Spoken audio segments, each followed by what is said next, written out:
Du jour, donc nous sommes le Chav Gimel Elul, on va commencer une nouvelle lettre, Siman Yutret. On a déjà expliqué que toutes les lettres que les enfants du Admor HaZaken ont intégrées dans le Tanya, ce sont des lettres que Rabbi Shneur Zalman a écrites aux Chassidim et qu'ils ont souvent, ils parlent de la Tzedaka et le point commun c'est que c'est l'action concrète. C'est des lettres qui sont en rapport non pas avec la Avoda mais plus avec l'action quotidienne.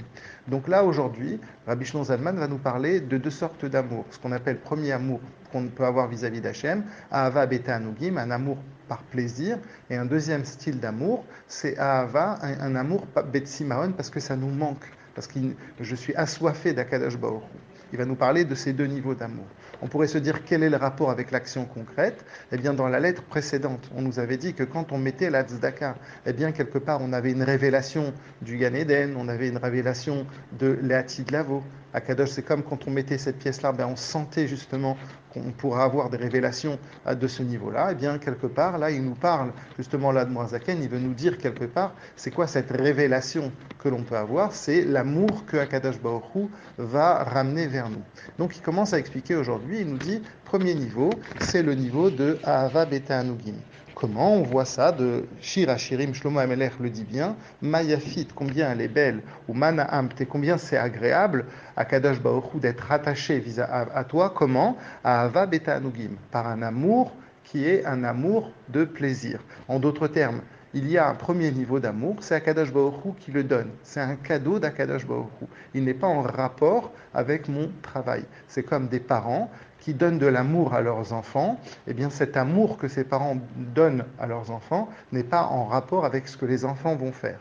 Ça, c'est le premier niveau d'amour. C'est pour ça qu'on l'appelle Avodat Matana. C'est une avoda que Akadosh Baruch Hu appelle matana, c'est un cadeau. En d'autres termes, quelque part, à partir d'un certain moment, eh bien, on va avoir un amour pour Akadosh Baruch Hu, on va aimer Hachem, eh bien, comme ça, pas parce qu'on a travaillé, etc. C'est quoi l'idée du travail? À la différence, par exemple, pour avoir de la crainte, pour avoir de la yir'a, il faut travailler. Comme on prend l'exemple, c'est comme si je sais qu'il y a un trésor qui est enfoui dans une terre, et je ne sais pas exactement où c'est, mais je vais creuser. Je suis certain qu'il est en dessous, donc je vais creuser, je vais faire ce travail-là pour arriver à avoir ce trésor. Ça, c'est ce qu'on appelle avoda. Mais pour ce niveau d'amour, il n'y a pas vraiment de travail.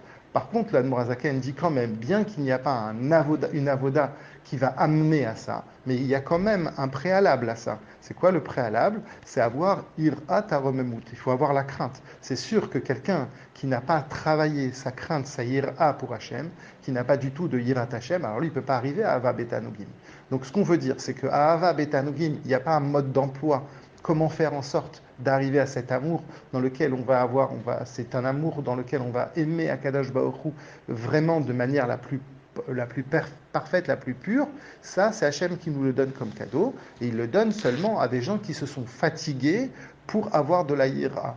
Demain, il va expliquer le deuxième niveau d'amour, qui est lui un niveau d'amour dans lequel on peut travailler, on doit travailler pour l'atteindre.